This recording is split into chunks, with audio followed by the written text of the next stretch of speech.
నమస్కారం. శ్రీనిలయం కార్యక్రమానికి స్వాగతం.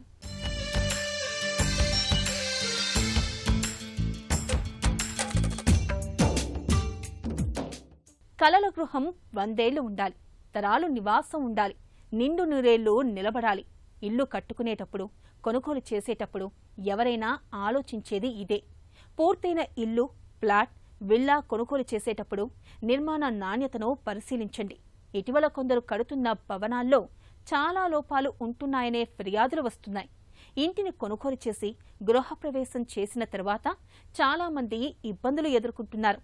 భవన నిర్మాణం 10 కాలాల పాటు చెక్కు చెదరకుండా ఉండాలంటే కట్టుబడిలో నాణ్యమైన స్టీల్ వాడాల్సిందే. బడా నిర్మాణ సంస్థలు మొదట ల్యాబ్లలో పరీక్షించి నాణ్యతను ధృవీకరించుకున్న తర్వాతే ఉపయోగిస్తాయి. సామాన్య ప్రజలు ఇలా ల్యాబ్లలో స్టీలును పరీక్షించే పరిస్థితి ఉండదు. కానీ కొన్ని జాగ్రత్తలతో స్టీలు నాణ్యతను స్వయంగా తెలుసుకోవచ్చని నిపుణులు సూచిస్తున్నారు.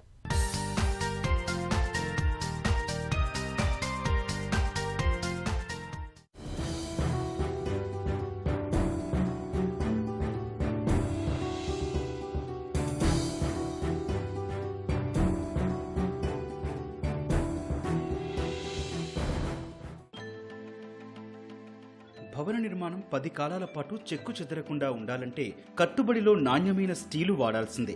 బడా నిర్మాణ సంస్థలు మొదట ల్యాబుల్లో పరీక్షించి నాణ్యతను ధృవీకరించుకున్న తర్వాతే ఉపయోగిస్తారు.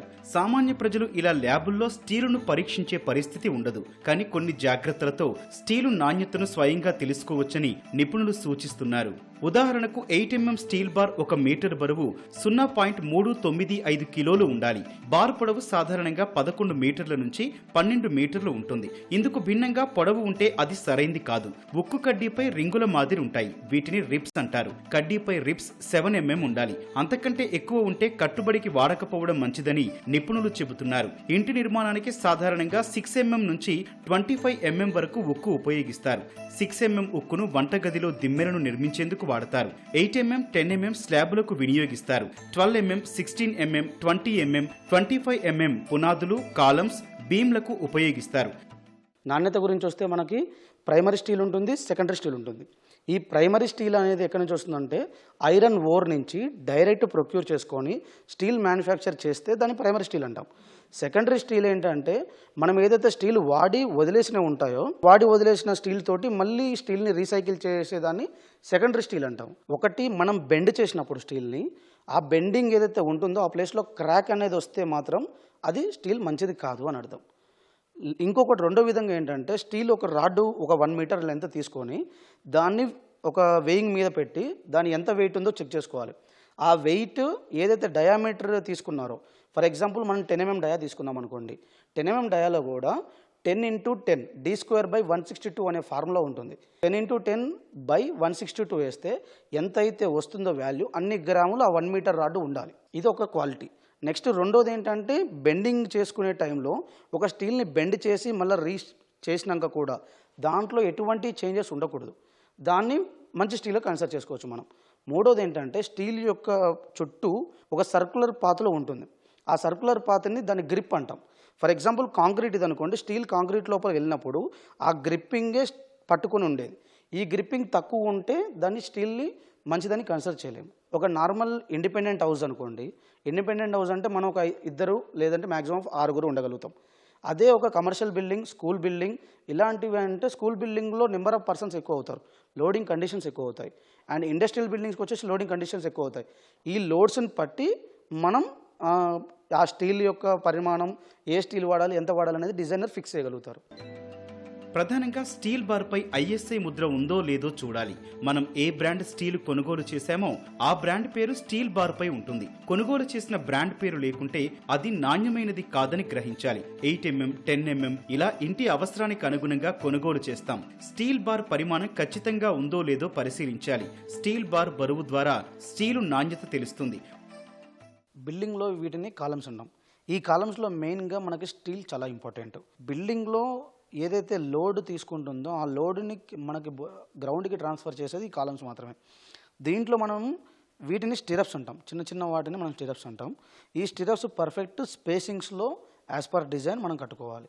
అండ్ కాలమ్స్ యొక్క డయామీటర్ ఏదైతే స్ట్రక్చరల్ వాళ్ళు స్పెసిఫికేషన్ ఇస్తున్నారో దాన్ని బట్టి మనం మెయింటైన్ చేసుకోవాలి. నార్మల్గా ఇండిపెండెంట్ హౌసెస్కి columns ranges from 16 mm to 20 mm, 25 mm, 21 mm కూడా పెడతారు. ఈ స్టిరప్స్కి అయితే మాత్రం 10 mm వేస్తారు.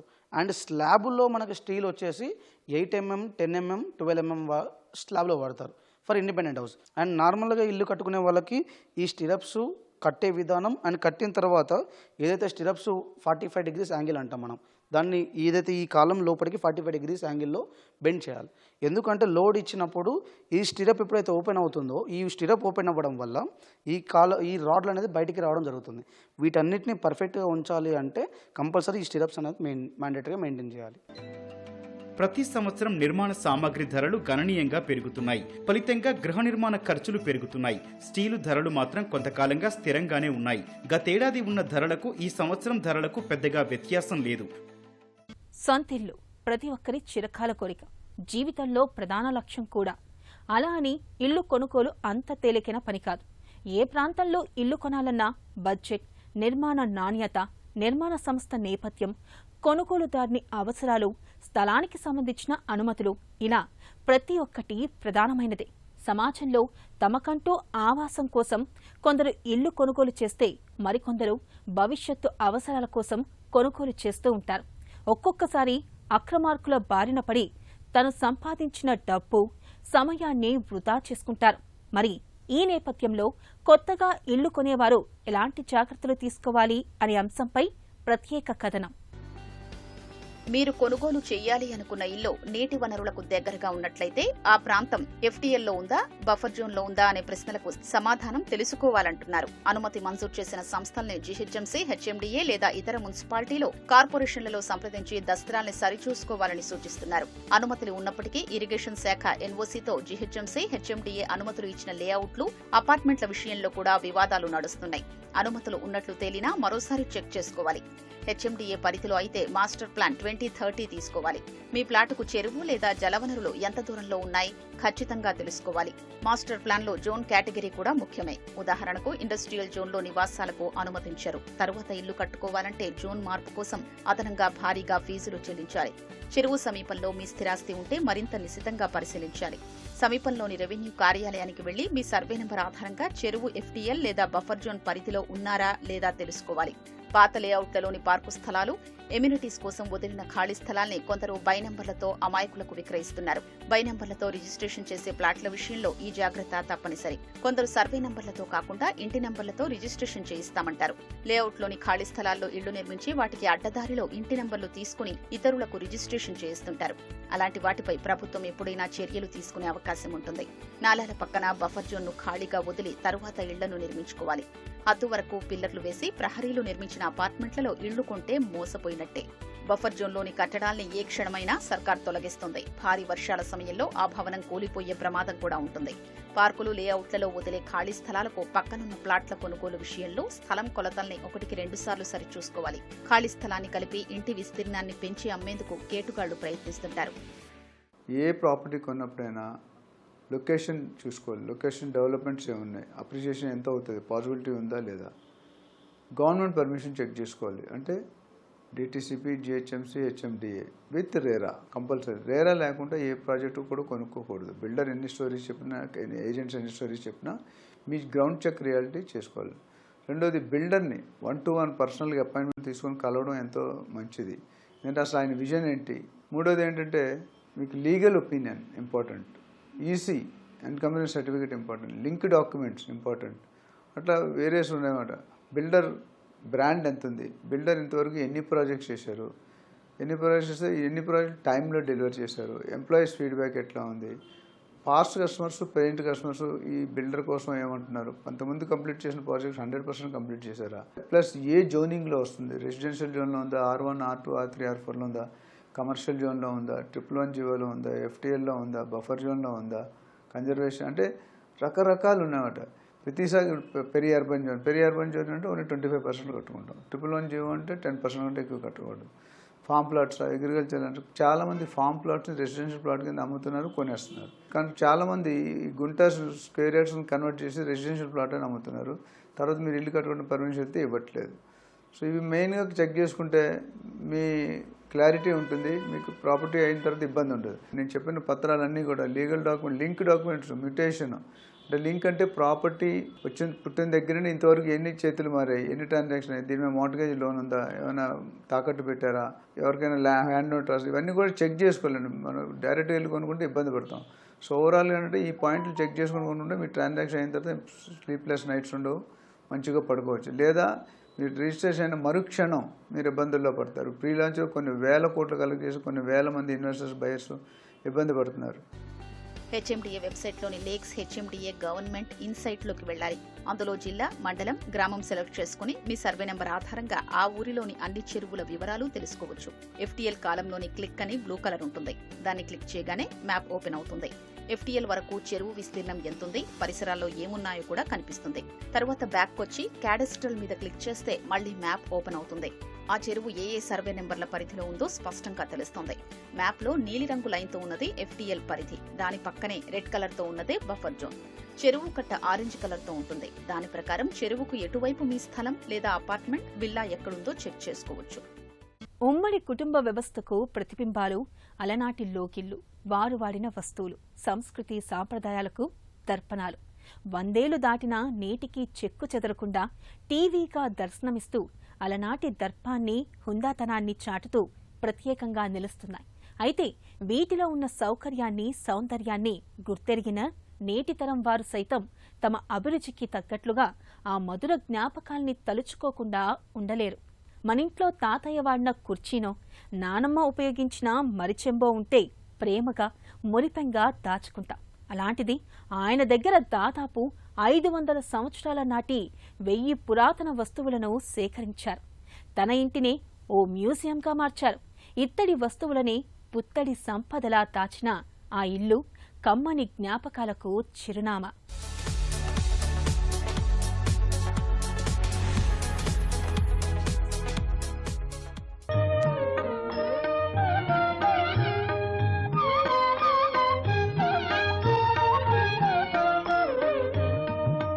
శేషశైలవాస శ్రీ వెంకటేశ.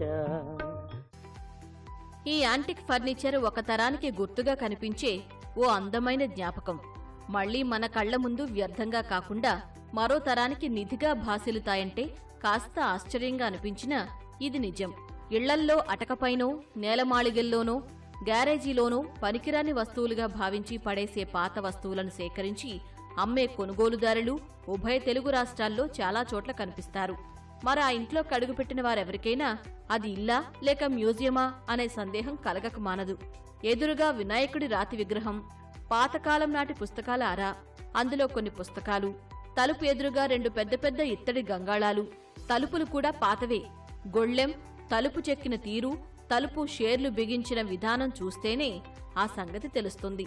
అక్కడ అన్ని పురాతన వస్తువులు ఉంటాయి.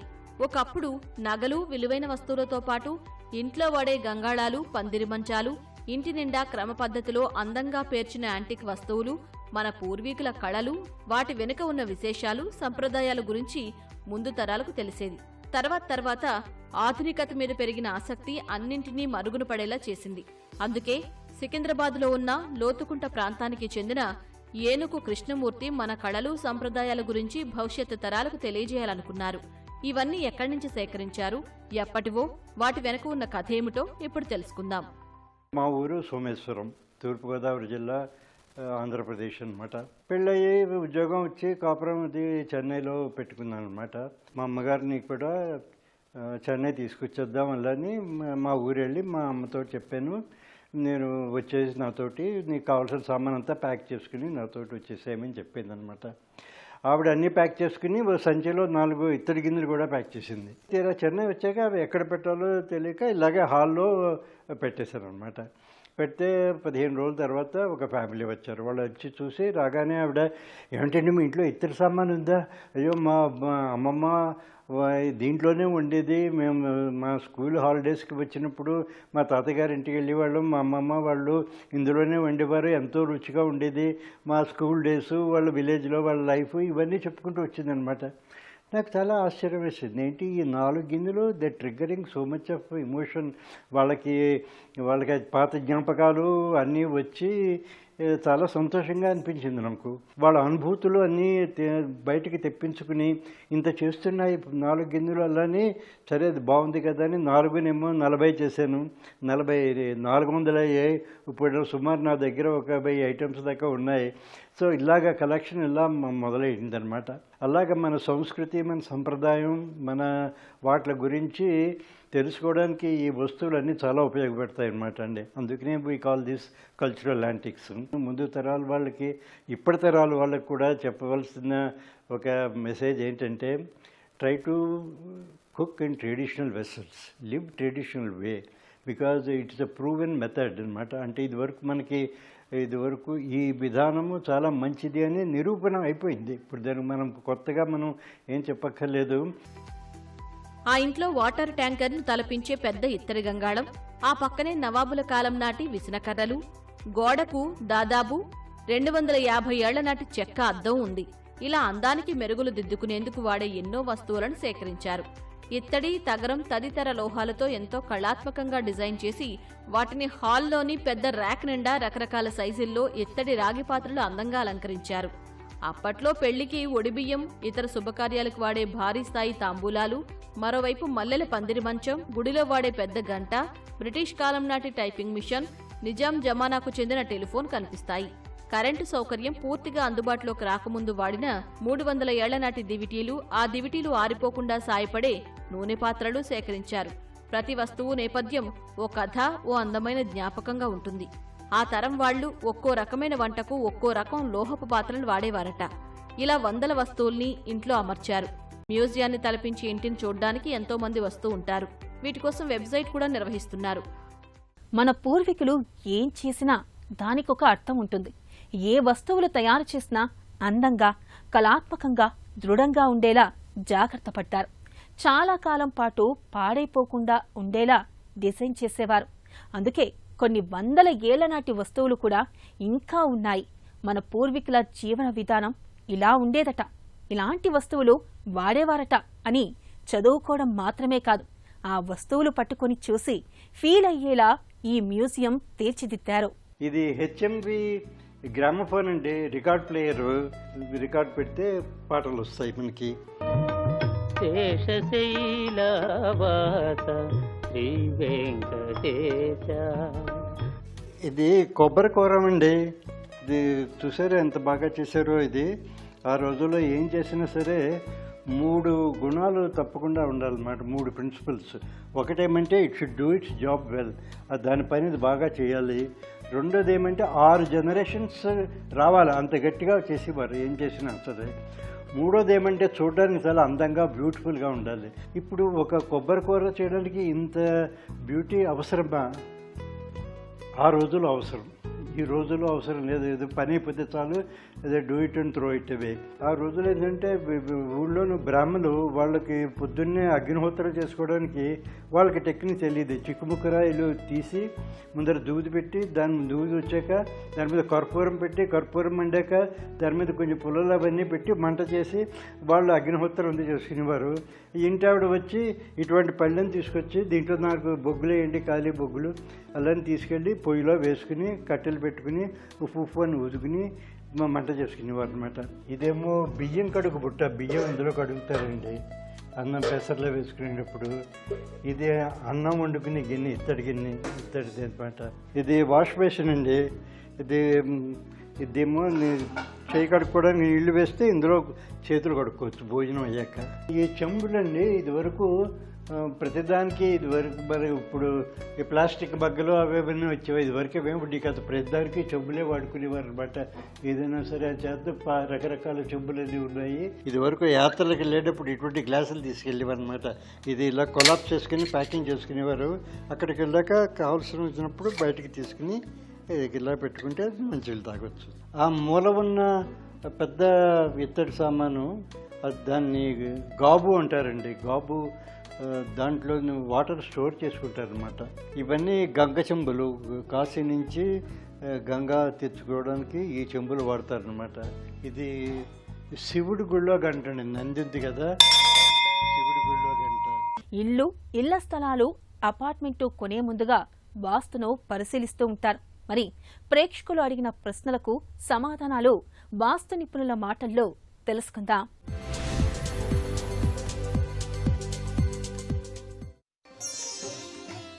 ఆయం అంటే ఏంటి? ఇల్లు కట్టే ముందు ఆయం తప్పనిసరిగా చూసుకోవాలా?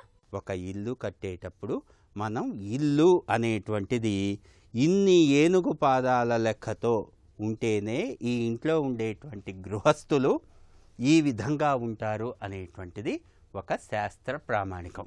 ఈ ప్లాట్ డైమెన్షన్లో మనకి ఈ యొక్క హౌస్ అనేటువంటిది ఎంత పరిమాణంలో, ఎన్ని స్క్వేర్ యార్డ్స్లో, అంటే ఎన్ని ఏనుగు పాదాల లెక్కతో కడితే ఆ ఇంట్లో ఉండేటువంటి గృహస్థులకి ఏ విధంగా ఉంటుంది, ఏ విధంగా ఆదాయం ఉంటుంది, ఏ విధంగా వ్యయం ఉంటుంది, ఆ ఇంటి తత్వం ఏమిటి అనేటువంటిది పూర్తిగా నిర్ధారణ చేసేటువంటి విధి విధానమే ఆయం. ఆయము అంటే ఏంటంటే క్షేత్రపదం. అంటే క్షేత్రపదం అంటే ఏంటి? ఇక్కడ క్షేత్రపదాన్ని 9తో హెచ్చవేసి 8తో డివైడ్ చేస్తే వచ్చేటువంటి శేషాన్ని బట్టి ఈ యొక్క ఆయము అంటారు. అంటే ఇక్కడ మొట్టమొదటిగా క్షేత్రపదం గురించి మాట్లాడుకుందాం. ఇక్కడ క్షేత్రపదం అంటే ఏంటి? ఇది హౌస్, ఇది ప్లాట్. ఈ ప్లాటులో హౌస్ ఇంతవరకు. ఈ హౌస్ అనేటువంటిది, ఈ ప్లింత్ బీమ్ అనేటువంటిది, హౌస్కు ఉండేటువంటి ప్లింత్ బీము ఈ యొక్క స్థలాన్ని కట్ చేస్తుంది కదా. కట్ చేస్తున్నప్పుడు ఈ లోపల కొలత, ఉలి లోపల కొలత ఎన్ని స్క్వేర్ యార్డ్స్ వస్తుంది, అంటే ఎన్ని ఏనుగు పాదాలు వస్తుంది అనేటువంటిది ఇక్కడ ముఖ్యంగా మనం తీసుకోవాలి. దాన్ని బట్టే మనం హౌస్కి సెట్ బ్యాక్స్ అనేటువంటిది ఈ క్షేత్రపద నిర్ణయం చేసి మనం ఆ యొక్క సెట్ బ్యాక్స్ అనేటువంటిది ఫైనల్ చేస్తున్నాం. ఇది ఎన్ని ఏనుగు పాదాల లెక్క వచ్చిందో దాన్ని క్షేత్రపదము అంటారు. ఈ క్షేత్రపదము అనేటువంటిది మనం ఇక్కడ తీసుకొని క్షేత్రపదాన్ని 9తో హెచ్చవేసి 8తో డివైడ్ చేయాలి. అంటే సుమారుగా ఒక 200 గజాల స్థలం ఉందనుకోండి.